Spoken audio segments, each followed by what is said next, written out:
बड़े बड़े दावे किए जा रहे थे, बाकायदा बढ़ के मारी जा रही थी कि पाकिस्तान इस मरतबा ऑस्ट्रेलिया को ज़रूर हराएगा।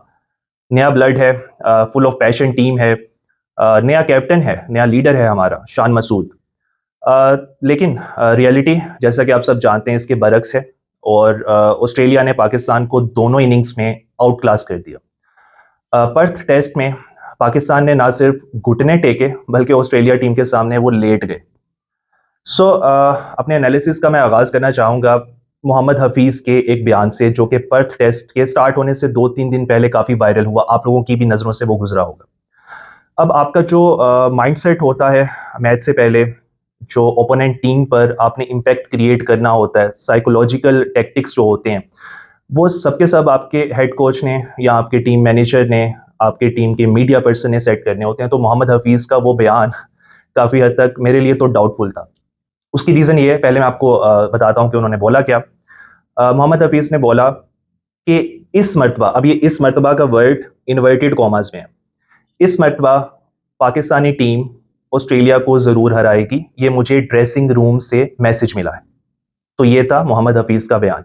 अब ये जो इस दफ़ा का वर्ड था, इसको लेकर मैं काफ़ी डाउटफुल रहा कि जो प्रीवियस कैप्टन्स थे, वसीम अकरम, वकार, इमरान खान, जब जब हमारी टीम ऑस्ट्रेलिया गई है, मिसबाहुल हक, तो क्या वो जीतने की नीयत से मैदान में नहीं थे उतरते?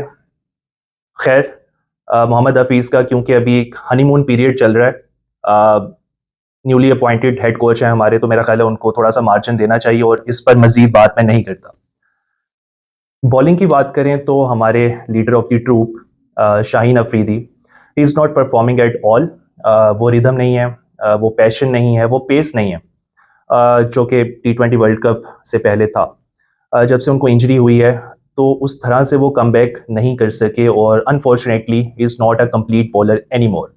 इस पर तो ऑलरेडी बात हो रही है नेशनल मीडिया पर भी, सोशल मीडिया पर भी। तो I don't know Umar Gul जो हमारे हेड कोच हैं वो किस तरह से उनकी हेल्प कर रहे हैं, और वसीम अकरम जो वहाँ पर एज कमेंटेटर मौजूद हैं वो कितना उनकी हेल्प कर रहे हैं या वो कितनी उनसे हेल्प ले रहे हैं। दूसरी बात, हमारा जो बॉलिंग अटैक था, थोड़ी सी इन डेप्थ बात करते हैं। दो न्यू कमर्स को ऐड किया हमने, खुरम शहजाद, आमिर जमाल, दोनों ने as a viewer, as an observer मुझे काफ़ी इम्प्रेस किया। और जहाँ तक बात है आमिर जमाल की, आमिर जमाल के पास नो डाउट वो नेचुरल स्विंग नहीं है जो खुरम शहजाद के पास मौजूद है, लेकिन आमिर जमाल का जो पैशन था, जिस तरह से वो बॉल कर रहे थे, हर बॉल में अपना इनपुट दे रहे थे, अपनी पूरी ताकत लगा रहे थे, अपना पूरा दिमाग इस्तेमाल कर रहे थे, जिसकी वजह से उन्होंने पहली इनिंग्स में वार्नर समेत, ट्रेविस हेड समेत 6 खिलाड़ियों को आउट किया। दूसरी तरफ खुरम, जिनका मुआजना मेरा ख्याल है कबल अज़ वक्त है, लेकिन आपको पता है कि हमारे यहाँ पर जो आवाम है वो कितनी जल्दी कंपैरिजन स्टार्ट कर देती है। उसका कंपैरिजन किया जा रहा है डेल स्टेन के साथ। आई होप, आई प्रे कि वो ज़रूर उन जैसा बने, उसके 70% भी बन जाए तो बड़ी बात है। लेकिन मेरा ख्याल है उसको भी काफ़ी आगे जाने की ज़रूरत है। नो डाउट उसका वो नेचुरल आउटस्विंग बहुत ज़बरदस्त है, जिसकी वजह से उसने विकेट्स भी लिए, और लेंथ बहुत ज़बरदस्त है, जिस लेंथ पर वो बॉल को पिच कर रहा है विद अ कंसिस्टेंट अप्रोच। तो ये जो दो नए फास्ट बॉलर, न्यू फेसेस खिलाने का तजर्बा था, मेरे नज़दीक ये काफ़ी अच्छा था, काफ़ी अच्छा रहा। उसके दो रीज़न्स थे। पहला रीज़न तो ये कि एक एलिमेंट ऑफ सरप्राइज़ रहता है। ऑस्ट्रेलियंस ने इन दोनों बॉलर्स को क्योंकि नहीं खेला हुआ, तो ऑब्वियसली एक एलिमेंट ऑफ सरप्राइज़ था उनके लिए कि ये नए लोग हैं, इनको कैसे खेला जाए, कोई वीडियोज़ मौजूद नहीं है, एटसेट्रा एटसेट्रा। तो एक तो एलिमेंट ऑफ सरप्राइज़ था। दूसरा, आपको एक एक्स्ट्रा पेसर खिलाना ही था। उसकी रीज़न ये है कि पर्थ की wicket, as we all know, कि वो बाउंसी ट्रैक है, और हमने फोर्थ और फिफ्थ डे देखा भी कि कितना अनप्रिडिक्टेबल बाउंस था उसके ऊपर। तो ये अच्छा डिसीजन था। स्पिनर के बजाय हमने अपने रेगुलर स्पिनर्स को, नुमान अली और साजिद खान को, अबरार क्योंकि इंजर्ड हैं वो तो स्क्वाड में है ही नहीं, हमने बहरहाल अपने सब रेगुलर स्पिनर्स को बेंच पर बिठाया और हम 4 फास्ट बॉलर्स के साथ गए। अब मेरा पॉइंट यहाँ पर है आपके चौथे पेसर के साथ, जो कि एक, आई डोंट नो कि वो बॉलिंग ऑलराउंडर है या बैटिंग ऑलराउंडर है। जी, मैं बिल्कुल बात कर रहा हूँ हमारे द ग्रेट, द गोट राना साहब के मुतालिक। भाभी को आपने क्या तोहफे में दिया? हाथ में मैं आप चला गया तो घाटे। अब फ़हीम अशरफ, नो डाउट किसी ज़माने में मुझे पसंद था एज अ क्रिकेटर, लेकिन इस वक्त भी कैपेबिलिटी में मुझे उस लेवल पर जाकर फ़हीम अशरफ की शक नहीं है। उसने परफॉर्म किया हुआ है, बॉलिंग भी उसकी अच्छी रही है, लेकिन अगर हम इस वक्त की बात करें तो उसकी जो फिटनेस है अप टू द मार्क नहीं है। अगर आपने विजुअल्स भी देखे हों, जो उनका बॉडी फैट नज़र आ रहा था ऑन फील्ड, मेरा ख्याल है कि उस बॉडी फैट के साथ आप मैक्सिमम 120-125 की पेस के साथ ही बॉल कर सकते हैं, और ये वही फ़हीम अशरफ है जो पीएसएल में या कभी कभार दुबई में भी जब खेलता था तो 140 प्लस भी जाता था। तो लेट्स सी विद बॉलिंग हम कितना इंप्रूव करते हैं आने वाले मैचेस में। One more thing, one very important thing, अगर जो वनडे वर्ल्ड कप हुआ है उसमें as a bowler Pakistani team में किसी ने इम्प्रूव किया है या मुझे इम्प्रेस किया है, और मेरा ख्याल है काफ़ी लोग मेरी इस बात से एग्री भी करेंगे, उसका नाम था मोहम्मद वसीम। अब मोहम्मद वसीम जैसा बॉलर आपके पास मौजूद हो स्क्वाड में, और आपके पास यू नो कि आपके पास कोई जेन्युइन पेसर नहीं है, हारिस रऊफ ने वैसे ही आपको झंडी करवा दी हुई है, उस पर फिर कभी बात करेंगे, वो एक अलहदा से डिबेट है पूरी।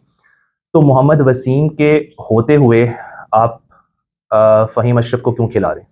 आई सपोज कि जितनी बैटिंग फ़हीम अशरफ ने उन पिचेस पर करनी है मोहम्मद वसीम भी उतनी कर सकता है या कर लेगा, लेकिन as a complete bowler we should have gone with Mohammad Wasim.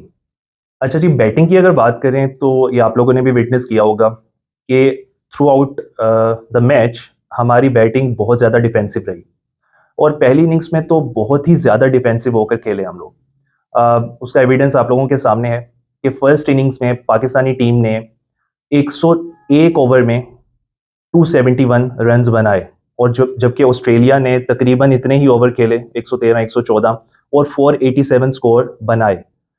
अब यहाँ से आपको आइडिया होता है, अब ऑब्वियसली हमारे जो ओपनर्स हैं उन्हीं से बात की शुरुआत की जाएगी। सबसे पहले इमामुल हक तकरीबन 200 बॉल्स खेल कर अगर आप ऑलमोस्ट 50 स्कोर बना रहे हो, और फिर एक ऐसी बॉल पर आउट हो रहे हो जिस पर आप अटैक करने जा रहे हो, मतलब आप 200 बॉल्स खेल कर भी सेट नहीं हो सके कि आप प्रॉपरली डाउन द विकेट जाकर हिट कर सको किसी स्पिनर को।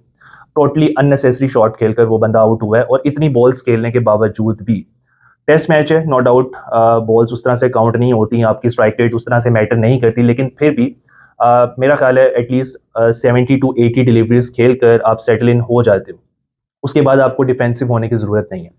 और दूसरी बात, अगर मेरा ये बिलीव है, अगर पाकिस्तान ऑस्ट्रेलिया को ऑस्ट्रेलिया में हरा सकता है तो वो डिफेंसिव माइंडसेट से तो कभी नहीं हरा सकता, आपको अटैक करना पड़ेगा। और उसकी एक मैं मिसाल देना चाहता हूँ आपको। फर्स्ट इनिंग्स में आपने देखा होगा जब शान मसूद बैटिंग करने आए तो हमारे ओपनर्स क्योंकि बहुत स्लोली खेल रहे थे, अब्दुल्ला शफीक के आउट होने के बाद शान जैसे ही आए उन्होंने 3 से 4 बड़ी ज़बरदस्त ड्राइव्स खेली, चौके शौके मारे।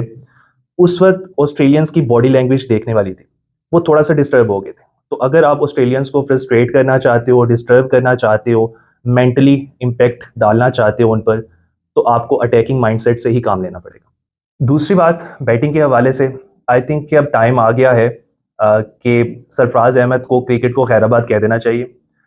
एक अच्छे नोट पर उनको छोड़ के चले जाना चाहिए था। पता नहीं हमारे पाकिस्तानी प्लेयर्स को जब तक कोई कचूमर नहीं निकलता उनके अंदर से, उनको क्रिकेट से रिटायर होने में पता नहीं कितना वक्त लगता है, वो क़यामत का इंतज़ार कर रहे होते हैं शायद। तो बहरहाल कीपिंग वाइज, बैटिंग वाइज, अब जिस स्टांस, जिस फुटवर्क के साथ सरफराज अहमद स्टार्क को फेस कर रहे थे, one of the best bowler in the world, आप उसको जिस फुटवर्क के साथ फेस कर रहे हो, तो मेरा नहीं ख्याल कि आप ऑस्ट्रेलिया में एज अ बैट्समैन सर्वाइव कर सकते हो, और एज अ कीपर आपने आई थिंक एक रन आउट भी मिस किया है और एक स्टंप आउट भी। हीरा प्लस के लिए तो मैं भी यही करता। ओके जी, last but not the least, हमारे जो नए कैप्टन हैं शान मसूद, उनकी परफॉर्मेंस कैसी रही? As a batsman no doubt बाकी बैटर्स की तरह वो भी फेल हुए, लेकिन as a captain I think हमें उनको अभी टाइम देना चाहिए। इट्स टू अर्ली कि इस मैच के बाद उनकी डिसीजन मेकिंग पर हम एनालिसिस स्टार्ट कर दें और ब्लैक एंड वाइट में उनका कंपैरिजन स्टार्ट कर दें इमरान खान के साथ, वसीम अकरम के साथ, some greats of the game. I think we should give him some time. तो उम्मीद करते हैं पाकिस्तान आने वाले मैचेस में अपनी फर्स्ट टेस्ट की, पर्थ टेस्ट की गलतियों से सबक सीखेगा, और नेक्स्ट 2 टेस्ट मैचेस में एटलीस्ट एक फाइट देगा ऑस्ट्रेलिया को, इस तरह से लेट नहीं जाएगा। सो आपसे मुलाकात होगी इंशाल्लाह नेक्स्ट मैच के एनालिसिस के साथ। तब तक के लिए टेक केयर, अल्लाह हाफिज़।